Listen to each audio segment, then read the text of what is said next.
All right, Nitro. WCW Monday Nitro number 251, also July 10th of the year 2000. All right, my friends.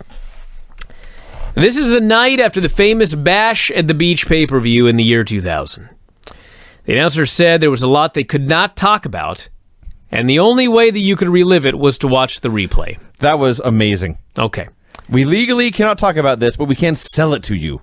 So this is what happened for those of you that don't remember. I will make this as quick as possible. The match was Hulk Hogan versus Jeff Jarrett for the championship. Hogan was challenging for Jarrett's title. Hogan comes out for the match, Jarrett comes out, and Russo comes out looking forlorn. Russo then tells Jarrett, just lay down. Jarrett lays down in the middle of the ring.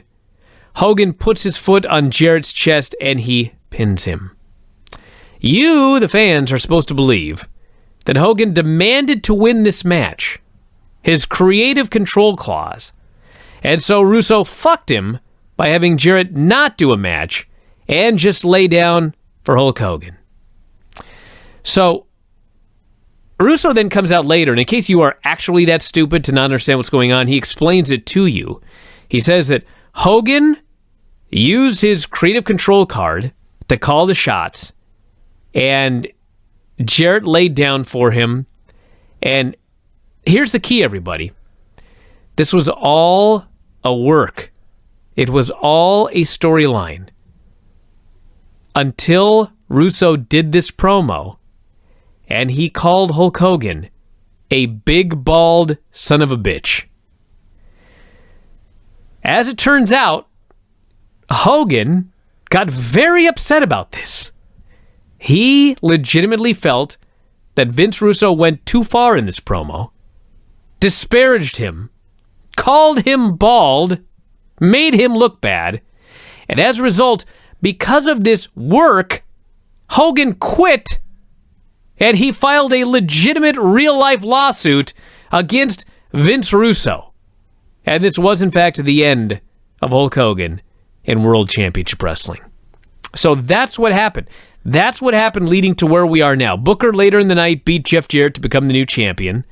They tried to convince all of the wrestlers that this was a shoot, even though they had a second belt out there. What a fucking coincidence.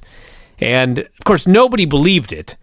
And it was just another example of the company trying to work all the wrestlers, and the wrestlers knowing what's going on, and losing faith in management, and the place careened out of control and went out of business. But that's the story of the Bash at the Beach 2000. Well, here's what we got on Nitro in the opening video. At Bash at the Beach, Booker T beat Jeff Jarrett for the world title. A match that, by the way, was not booked or advertised or even hinted at before, ever, at any point. They have clips of... Actually, it was a good video package, although it was very rushed. But it was Booker T going back to the early days of Harlem Heat, and in the early days as a single star. Mike Tenay is doing this voiceover, the life story, growing up in Houston. Very rough life if you don't know Booker T's life story. And then he says, as he rose to the ranks, Booker T did, as became very successful, it became apparent that it was a question of when, not if, he would be world champion. Wow. It did, because I've been watching this whole Nitro. I've seen every Nitro they've ever done. He's never sniffed the main event scene. Nope. The closest he has come to being a main eventer until this Nitro right here is when he slipped up and accidentally called Hulk Hogan a very bad name. That's true. So, yeah, he's world champion now. They're doing the crowd shots, and there's this gal showing a lot of cleavage, so of course they show her on camera. And then they cut to another camera. It's the same woman, just a different angle. Funny how that works. That made me laugh. Shivani tries to explain what happened last night. Says Vince Russo signed Booker T versus Jeff Jarrett. There are some fans holding up Hogan shirts. There are some fans chanting Hogan sucks. And Shivani says, a lot went down last night that legally we cannot talk about. But you can buy the replay to see it all for yourself. What a little horseshit that is. Booker T comes out for a promo. He's got the belt. He's got the shiny new shirt on. He's a star. Says he has no script. This is not a wrestling promo. He's just going to speak from the heart. His one regret is his mother is not there to see this. Thanks to the fans. Without the fans, there's no Booker T. All you playa haters in the back, don't hate the playa, hate the game. Which I think is the first time he said that. Calls out Goldberg for whining. Says Goldberg is a mark for himself and a mark for the business. Isn't that funny, since Goldberg's a babyface at the end of this show? He asks security to bring his wife, Lavestia, into the ring. She was not his wife for long. No. But she was his wife here. He refers to her as Mrs. Huffman. Thanks her for her love and for staying by him while he's on the road. Stevie Ray interrupts at this point. And if you've forgotten, they had been feuding for like a year. Stevie says, I'm the one who pushed you around on a tricycle. We slept in the same bed for 14 years. I loaned you my car. I loaned you my clothes. I brought you into this business. And I was there when Scott Casey said you had what it took and you be world champion. You're my brother. I'm proud of you. And I love you. And they had the big hug. That was so awesome. Then Medeja comes out. Now, Medeja never talked. She did totally fine here. Yeah. I think this was the first time I ever saw her cut an actual promo. Yeah, it wasn't a great promo by any means. She didn't have much to say, but I have seen 10,000 worse promos than this. I see the worst promos weekly. Usually by someone named McMahon. So Medeja says there's only one man in WCW, only one champion, that's my Big Papa Pump. And as she is distracting them, Scott Steiner comes through the crowd. He levels both members of Harlem Heat with a pipe. He menaces Lavestia. She has to be trapped in the corner, the old trapped in the corner gimmick. Yes. A classic. And eventually Steiner and Medeja leave. Now, wasn't Steiner a babyface last time we saw him? Yeah. He's randomly turned heel. He is a bad guy now with no explanation of when, why, or how this happened. None. All right. After the break, Booker tells Stevie... But at least we're back on the same timeline again. Scott Steiner should be a heel. Yes. Pretty much always, and definitely in WCW in the year 2000. Booker tells Stevie, take my wife and get out of here. Take care of her. I'm going to take care of business. Pamela now interviews Jeff Jarrett. Oh, my God. This fucking guy's character is just horrible on this show. It's like, he's just an angry guy. He's always angry about something. With everybody. And it's never like deep. There's never any layers to his anger. It's like he's a one-dimensional angry guy. He's angry that Booker's the champion. He wants his rematch. He's angry. He's the chosen one. The cat threw him a curveball. He had no time to prepare. He wants his rematch. Pamela says Booker already has a match tonight. Before she can say anything else, Steiner lays Jarrett out. Yes. I thought, okay, Jeff Jarrett faced Booker and lost. He's here whining. Scott Steiner laid out Booker. They both hate Booker. Now they hate each other. So it is possible that, in fact, Scott Steiner is still a babyface. I guess. But he just wants this championship match. This doesn't explain him laying dudes out with a baseball bat, so I think he has turned heel. But yes, this show sucks. I was often scratching my head throughout this program. Shane Douglas versus Crowbar. Speaking of, Shane is Tori now. Yes. Tori Wilson is Shane Douglas. Do you remember like 6 months ago, we all sat down and were rattling off different things that we remembered about WCW before it died? And we're like, how do all these things happen between now and March of 2001? It's like there's a million things. And the answer is because shit just happens every single week from now until the company goes out of business. Pretty much. And there's no rhyme or reason for any of it. There's random turns, there's random alliances, there's random matches, there's random characters, there's random storylines. They're just throwing fucking everything out every single week. This week, Shane Douglas is with Tori. He explains they have been together back since the days of the Revolution. And my mind started spinning. I thought, is that when they kidnapped her? Yes. They've been dating since then? Well, you see, Vinny, the plan, the what did he say? The seeds were planted back then, and they waited until now to pull the trigger. So as if this isn't enough of a swerve, they show what happened at the match at the beach when Douglas was wrestling Bagwell, and Tori comes out and begins her alliance with Shane Douglas by slapping Shane, then turning on Bagwell, because everything has to be a swerve and a double swerve. So Tori says Kidman never pleased her, can't remember why, randomly sucks her pinky and says, oh, I remember, giggle, giggle, tee-hee. So doing this match, it's Crowbar against Shane. Crowbar has Daphne now. Daphne is screaming constantly. One of the announcers says... Total go-away heat. It's good to see Daphne back screaming again. No, it is not. It is terrible to see Daphne back screaming again. Strongly disagree. We are told that Daphne defeated Miss Hancock in the wedding gown match. How?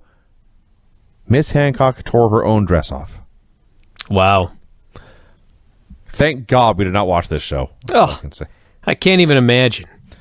So the women get involved. They do 400 near falls like it's a G1 final. Shane hits a face-to-face stunner and wins. And then Buff runs out to lays out Shane. This is a 5-minute segment that had 30 minutes of material. The franchiser. That's the face-to-face stunner. The franchiser. Yeah. So, yeah. Was Daphne the one that went to TNA and screamed all the time? And I just wanted to... Who was that? I don't even Who was the serial screamer in TNA that just fucking made me so angry all the time? Had to be Daphne, right? Had to be. Yes, I have no right. I can't remember another incessant screamer. Was it Daphne like on Thunder? Or was she in TNA? She was in Impact, wasn't she? I mean, I gotta look up. Yeah, because she got hurt there, remember? No. Yeah, she suffered a career-ending injury in Impact. Well, that sucks. I'm sorry to hear that. But I don't remember her being there at all. Dude, she was there from 2008 to 2011. So are 47,000 other people. Well, None of it was any good. We watched it, is the point. Yeah. I'm pretty sure it was her that was the incessant screamer that drove me out of my mind. But yes, she, remember she faced, you won't even remember. Dude, no one cares. She faced the large woman who crushed her, bruised her sternum, severe stinger, and a concussion. That sucks. Yes. So Pamela Paulshock is interviewing Kidman. Here is his reaction to Tori Wilson disappearing in the string up with Shane. Rosie Lotta Love. That name I actually do remember. Yes, you will remember this. So Kidman says skanks like Tori are a dime a dozen. She is nothing but a gold digger. If Shane wants his sloppy seconds, he can have her. He's focused on his career now. And that is how they wrap that up. It's done now. Well, I mean, for the time being, it could easily pick this up again next week. And Jeff Jarrett comes in. He's angry, and Jeff Jarrett and Kidman have a brawl. Smooth arrives. He is carrying a gold record. He is driving Tank Abbott in 3 count to the building. Jarrett, who we last saw brawling with Kidman, 5 minutes later, he's in the Cat's office demanding a title shot. Yeah, he's mad. He's angry again. So Cat says, what you did to Billy Kidman was disrespectful. I'm going to book you in a match against him tonight. Okay. What side is Cat on? Fuck if I know. Is the Cat a babyface? I think he's a babyface. I'm 90% sure. I was so I can't even bewildered. say that. I think this week he's a babyface. Although he gets attacked by the Young Dragons. I'm pretty sure he's a babyface this week. 3 count comes out for a promo. There's randomly a ladder in the ring. Yeah, why not? And they say, we have a gold record. Or Tank says, I should say. Tank says, we're going to hang this gold record above the ring so we can cherish it. Why the fuck not? What else do you do with a gold record? There's no wall. They made their own wall. The hook hanging above the ring to hang this on. The Young Dragons ruin the ceremony. What dicks. They lay out. I love this because the Young Dragons interfere, and here's what's supposed to happen. They're going to beat up 3 count, and then Tank Abbott's going to get in the ring, and he's going to beat them up. And then the great fucking Muda is going to appear out of nowhere and miss Tank Abbott. That's what's supposed to happen. Yes. So the Young Dragons attack 3 count, and Tank jumps the gun, and he gets up on the apron. And he starts crawling through the ropes, and suddenly he realizes, Young Dragons have not beat up 3 count sufficiently. I am too early. So he stops and gets out of the ring on camera. Yeah. And the announcer would have to go, Tank's having second thoughts. Which, by the way, I'm sure if Tank heard that, he beat somebody's ass backstage. But he waits for the Young Dragons to sufficiently beat up his friends. Then he gets in the ring. He goes after the Young Dragons. And the fucking great Muda, I still can't get over this, he shows up and blows mists into Tank Abbott's eyes. Yes. Tank Abbott was misted by the Great Muta in front of my eyes. It's a thing that happened. What? And boy, like you could tell watching Muta that his knees were killing him, but holy fuck, that guy was mobile. It's the Great Muta. Why do you think they call him the Great Muta? Well, I just have seen so much of the Great Muta over the last 20 years. It's not the average Muta. Where it's like he's on stilts. The swell Muta. I finally, I saw him moving again. I was like, holy shit, that guy could move. Well, not only that, I have always seen the Great Muta and I thought that is, by pro wrestler standards, that's a man of average height. He's out there with the Young Dragons. He looks like Giant Baba in face paint. He's huge compared to them. Canyon does a promo. So, God, Pamela's hilariously awful. Well, she is, but he's so bad. She's so bad. As everything the WWF was doing to build Benoit as a challenger to The Rock here. Booker T, when they knew he was going to be champion at the end of the night, when he's never been a main eventer before, earlier in the show, he got pinned by Positively Canyon. Now, I'm sure there was bullshit involved. I think that was probably part of the swerve. But they didn't need a swerve. That's my point. They needed Booker T to look like a star. So Canyon pinned him. He wants the title shot. He's got a point. He pinned this guy an hour earlier. And Kat did not make him the top contender. He promises Kat is going to feel the bang. Goldberg arrives. He has ended the WCW career of Scott Hall. Okay. Jeff Jarrett versus Billy Kidman. By this point, all that fucking work regarding Scott Hall and his contract, and he just gets retired. I guess. That's the payoff. I guess. Okay. I have no idea if he came back or not. Jarrett versus Kidman. The show is a half hour old at this point, plus commercials. There have been maybe 5 minutes of wrestling. All right, I'm going to read my notes about the match here. Tori distracts him, Kidman. He brawls with Shane. She low blows him. Shane hits a DDT, and Jarrett pins him. Oh, God, Kidman kicks out. Why do a million things need to happen in every match? 800 more near falls, and Jarrett wins with a stroke. Well, it's because Johnny Ace is now in charge of putting these matches together. And if you watched the show, like as much as I hated the show, the matches were better matches. And yes, there were a lot of near falls, but like we got back and forth matches with finishes. And we'll get to Booker T and Mike Awesome in a second. But if you watch that match, I mean, people are going to get mad because it wasn't. But my point is, that was like an All Japan match. They booked that like they would book a match in All Japan. It was two guys having a world championship match, and they went back and forth. And granted, there were tables and chairs, which you wouldn't see in All Japan, but they went back and forth.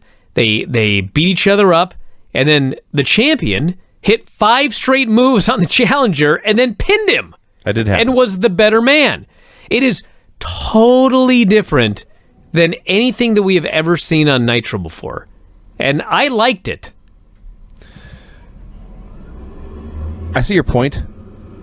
Are you what the vacuuming fuck there? Is that?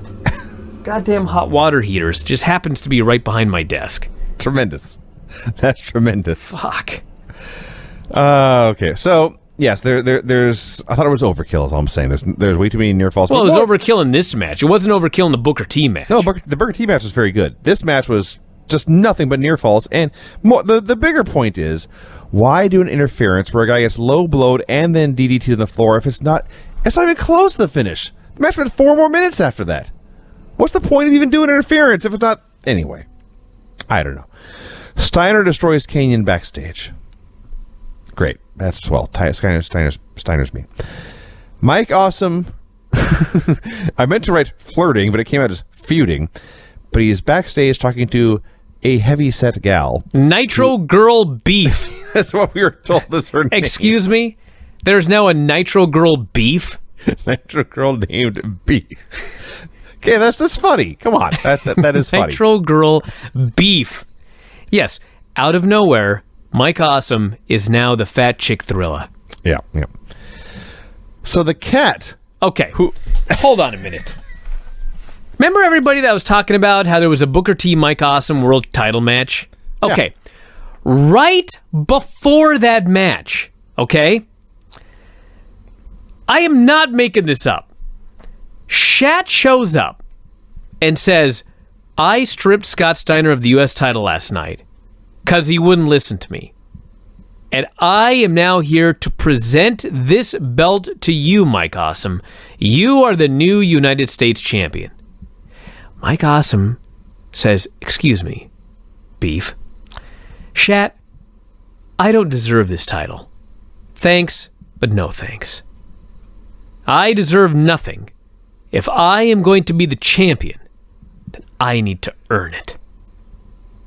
I was like, okay, so Mike Awesome is now the fat chick Thrilla, and he's a babyface. Yes. And he has turned down the U.S. title and says he wants to earn the U.S. championship. Yes. Okay.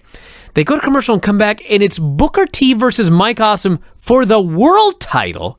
Yes. Wherein Mike Awesome is totally 100% a fucking heel. Am I wrong?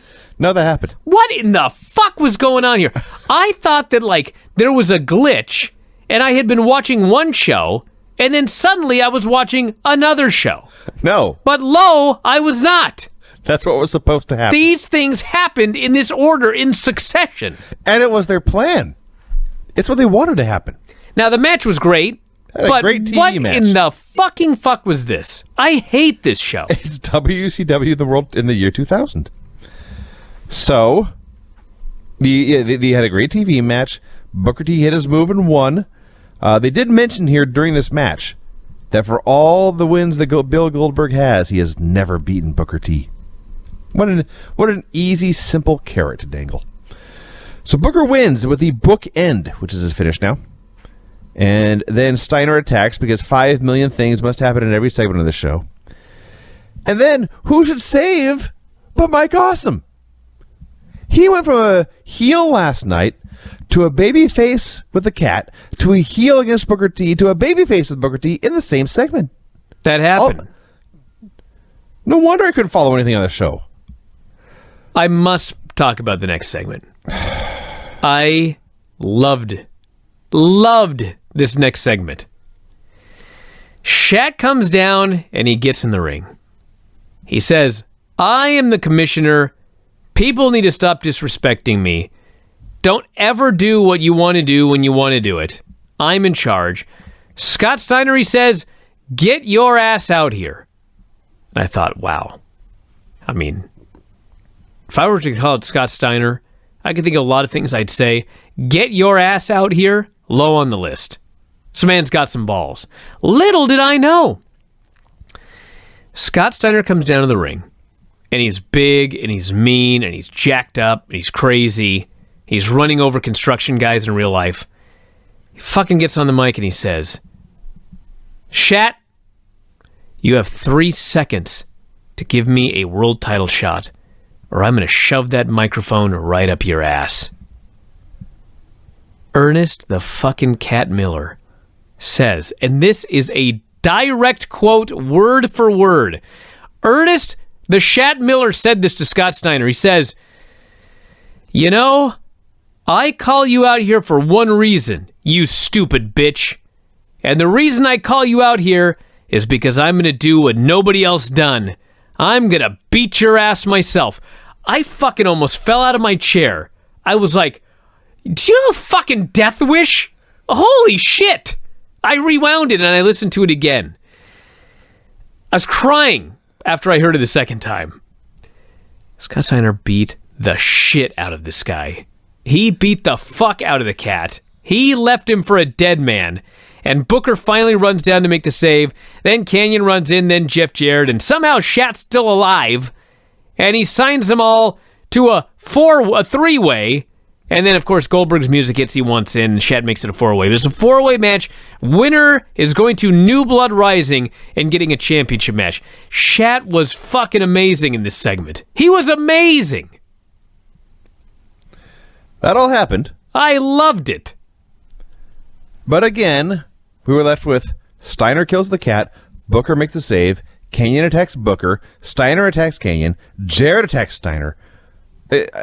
I They all want this here belt. I guess so. So yes, that's the upside. The upshot is the 4-week into the show. After the break, Goldberg broods for a while. You know, I call you out here for one reason, you stupid bitch. And the reason I call you out here is because I'm going to do what nobody else done. I'm going to beat your ass myself. And then he punched. I loved it. And then he immediately punched him in the face. Yeah, and he paid the price. But he was a brave man. He was the bravest man I've ever seen on Nitro. At the pay-per-view, Big Vito defeated Norman and Ralphus. That's great. They're back.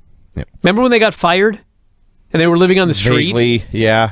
Yeah, they just announced Shat has rehired them. Okay. So we get a skit where Norman is training Ralphus. He's running stairs. He's trying to do push-ups. He's trying to lift weights. I don't know how many takes they did. I don't know how many stairs Ralphus actually ran. He appeared to be in legit cardiac distress. I was sincerely concerned for the man's health here.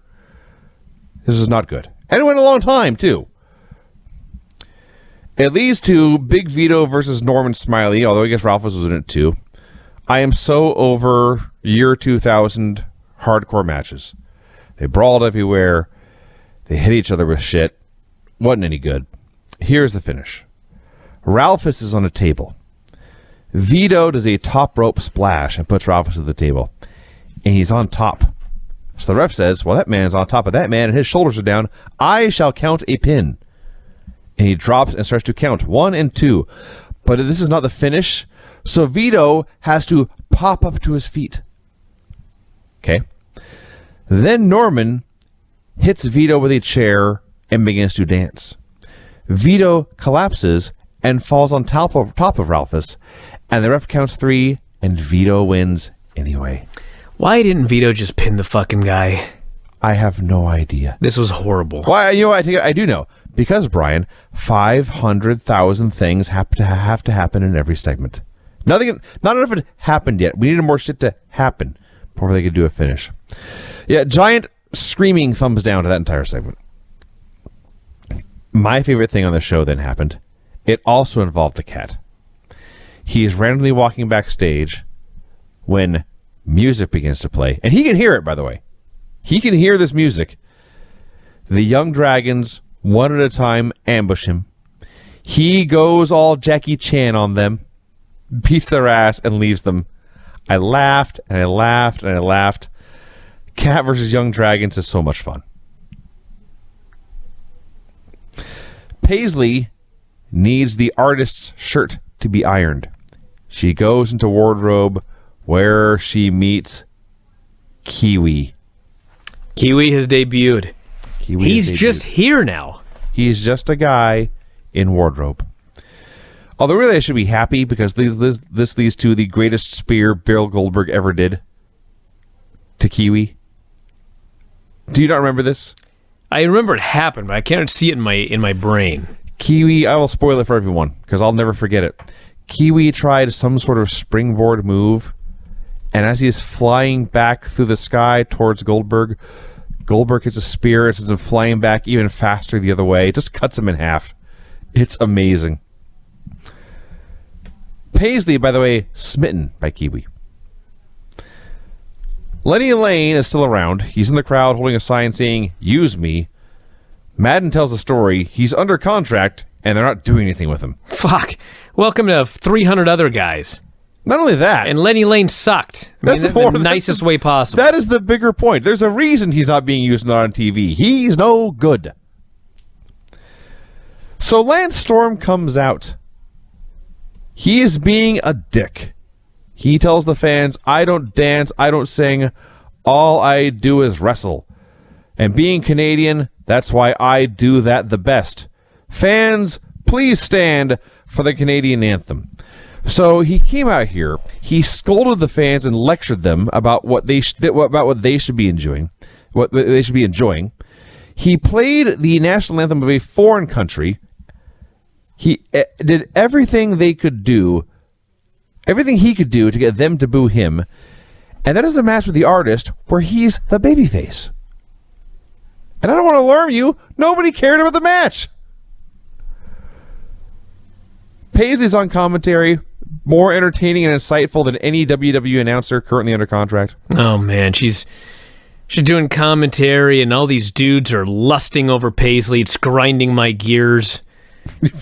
Forgot the other she did Paisley. bury Lance though, so that's just life coming full circle. I guess so. So we get 500 more near falls, and Lance wins with the rolling half crab. Vampiro arrives in a hearse with a coffin. General Erection and Corporal Cajun versus Chronic, who are the tag team champions now. They beat the Perfect Event for the titles last night.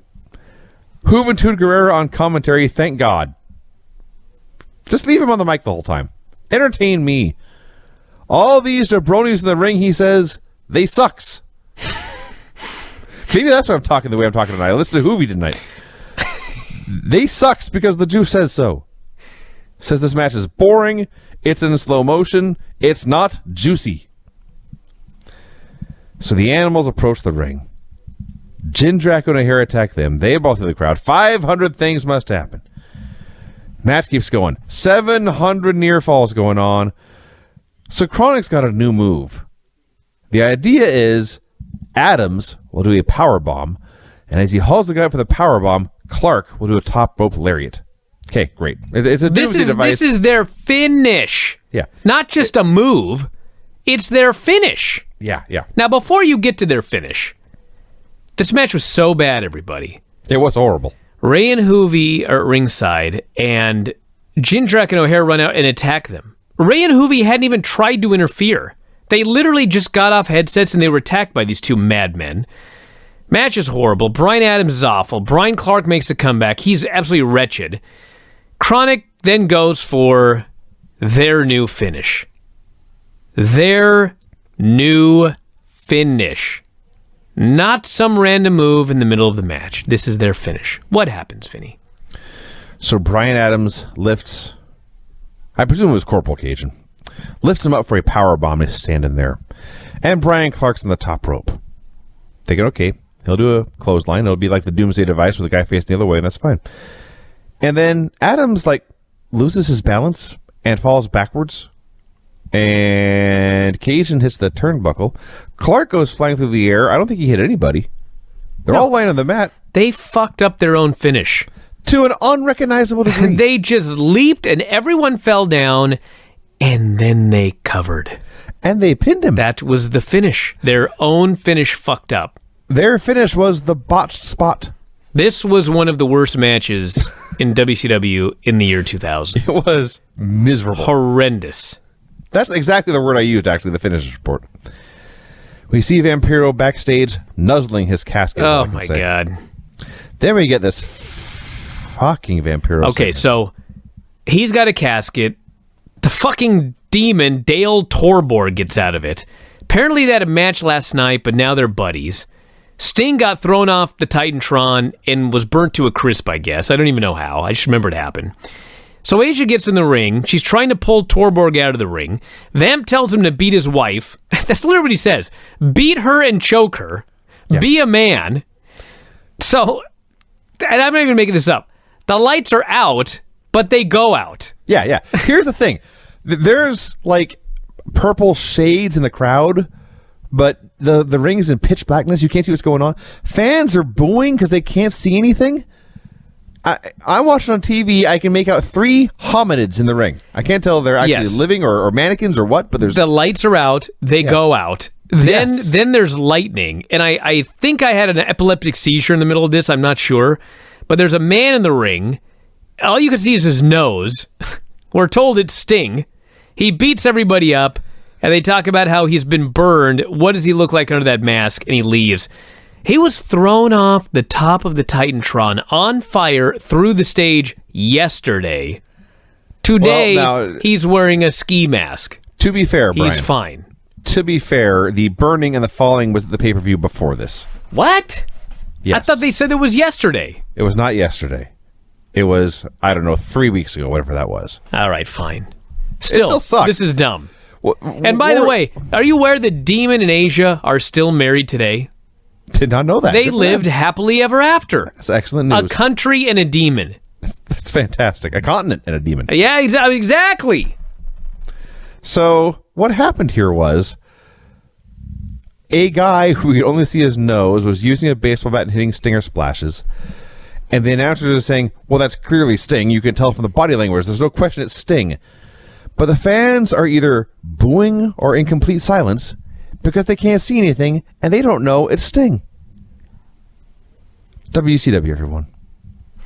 Yeah, Vamp beat Demon in that graveyard match they spent like $50,000 on, or some fucking ridiculous amount of money.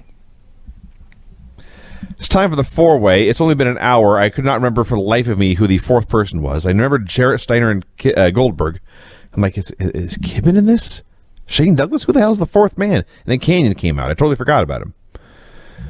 For all they have done to get the crowd to hate Goldberg, it has failed.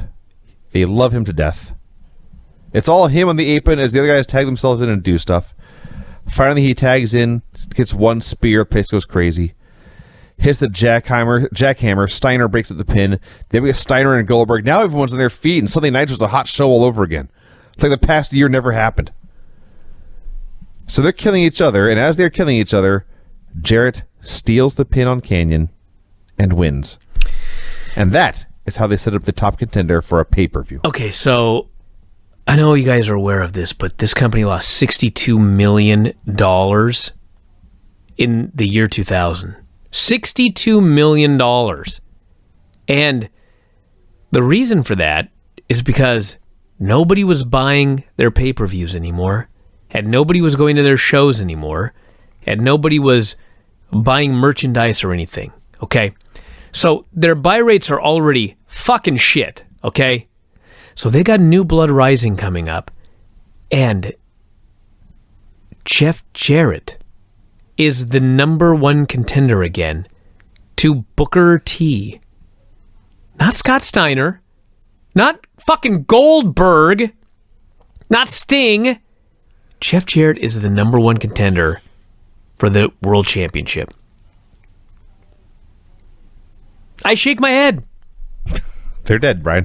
They are deceased because of this incompetence. And then he started his own company. He did, actually. Which actually is not dead yet. Look, Jeff Jarrett is a fine performer. He's a fine wrestler. He's a fine promo. He should not have been the world champion of World Championship Wrestling in the year 2000.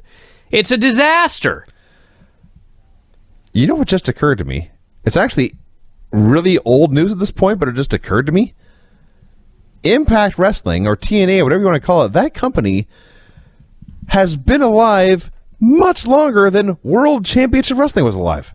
Hell yeah. Much longer. Like twice as long, probably. It was 1988 to 2001. Yeah. So we're talking, what, Not 13 years? Then. Yeah. 13 years. And Impact was 2002, and it's currently 2019. So that's 17 years. Not twice as long, but still 5 years longer. Yeah. Anyway, the finishes, Brian. The finishes on this show were clean pin. Pin after interference didn't work, but the guy who got the interference eventually won anyway. Clean pin. Shitty fucking pin in a shitty fucking hardcore match. Ugh, wretched. Clean submission. Clean pin in a horrendous tag team match. And a stolen pin in a four-way. Hey, you know what? We had some pins on this show. A lot of pins. There were a lot of pin falls on this professional wrestling show. And I believe I counted one submission. So the story of Raw is it was horrible in the middle, but good at the beginning and the end. So much better than last week. And the story of this show was it fell off a cliff at the end, but overall much better than last week. I have a feeling, like, I didn't know what to make of the show when it was done. Like, it wasn't a good show by any means, but they've been so horrible for the past month or two that I didn't hate it. Yeah, it wasn't bad. I mean, it was bad, but it wasn't that bad. Raw on Monday was worse than this Nitro. The Raw that I watched from the year 2019. I much worse than this Nitro. I can buy So when that. people, I compared it to WCW 2000, and some people think I'm being overdramatic, but I watched that Raw and I watched a year 2000 Nitro, and Nitro was better than the Raw that I saw on Monday. So there you go. All right, we're out of time, everybody. We're going to wrap it up. As noted, I'm heading back tomorrow. So Thursday, Brian, Vinny, and Granny show, back to normal. The Filthy Tom show tomorrow, back to normal. Semper Vivi's doing Observer Live, but I'll be doing Observer Radio with Dave. So getting back in the swing of things here. And that's it, everybody. We're going to wrap it up, and we will talk to you again after a while. Adios.